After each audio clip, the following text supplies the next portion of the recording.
গেল বছর ডিসেম্বরে টি-20 দলের অধিনায়কত্ব ছাড়ার কথা জানিয়েছিলেন নাজমুল হোসেন শান্ত। এরপর নতুন করে এখনও কোনো অধিনায়কের নাম ঘোষণা করেনি বাংলাদেশ ক্রিকেট বোর্ড বিসিবি। তবে আলোচনায় রয়েছে বেশ কয়েকজন অভিজ্ঞ ক্রিকেটার।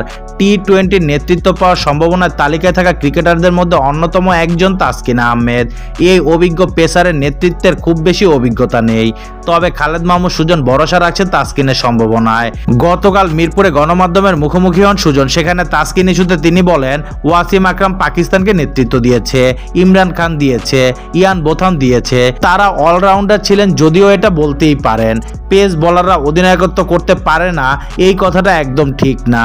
যদি তাসকিনের ইনজুরি হয়, অধিনায়কত্ব করতে না পারে, তো দলে একজন ভাইস ক্যাপ্টেন থাকবে, সে চালিয়ে নেবে। এটা তো আসলে বোর্ডের ব্যাপার। পেসাররা অধিনায়কত্ব করতে পারে না, এটা ভুল কথা। নলেজ থাকাটা গুরুত্বপূর্ণ। তাসকিনের মধ্যে অধিনায়কত্বের ম্যাটেরিয়ালস আছে কিনা এটা গুরুত্বপূর্ণ।